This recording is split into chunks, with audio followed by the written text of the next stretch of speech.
আসসালামু আলাইকুম ফ্রেন্ডস। স্ক্রিনে যে মডেলটি দেখতে পাচ্ছেন মডেল Z6, এটাতে ব্যবহার করা হয়েছে 72 ভোল্ট 32 অ্যাম্পিয়ার ব্যাটারি। সামনে হাইড্রোলিক ডিস্ক ব্রেক ব্যবহার করা হয়েছে, হাইড্রোলিক ডিস্কটি দেখতে পাচ্ছেন, এবং পিছনের চাকায়ও হাইড্রোলিক ডিস্ক ব্রেক ব্যবহার করা হয়েছে এবং 1200 ওয়াট শক্তিশালী মোটর। আমাদের ডিসপ্লেতে চলে আসি। ডিসপ্লেতে দেখতে পাচ্ছেন কতটুকু চার্জ আছে, কি পরিমাণ চার্জ আছে, সকল কিছু এখানে রেকর্ড থাকে। এবং হাতের বাম পাশে যদি আমরা চলে আসি, হাতের বাম পাশে দেখতে পাচ্ছেন হেডলাইট, আপারেটিভ সুইচ, ইন্ডিকেটর সুইচ এবং হর্ন সুইচ ব্যবহার করা হয়েছে। এবং আমরা যদি হাতের ডান পাশে চলে আসি, হাতের ডান পাশে দেখতে পাচ্ছেন ব্লুটুথ সিস্টেম এবং হেডলাইট সুইচ, এবং 1 2 3 তিনটি গিয়ার ব্যবহার করা হয়েছে, আর পার্কিং মোড সুইচ দেখতে পাচ্ছেন।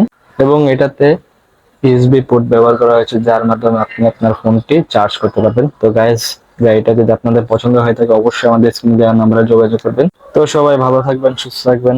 আসসালামু আলাইকুম।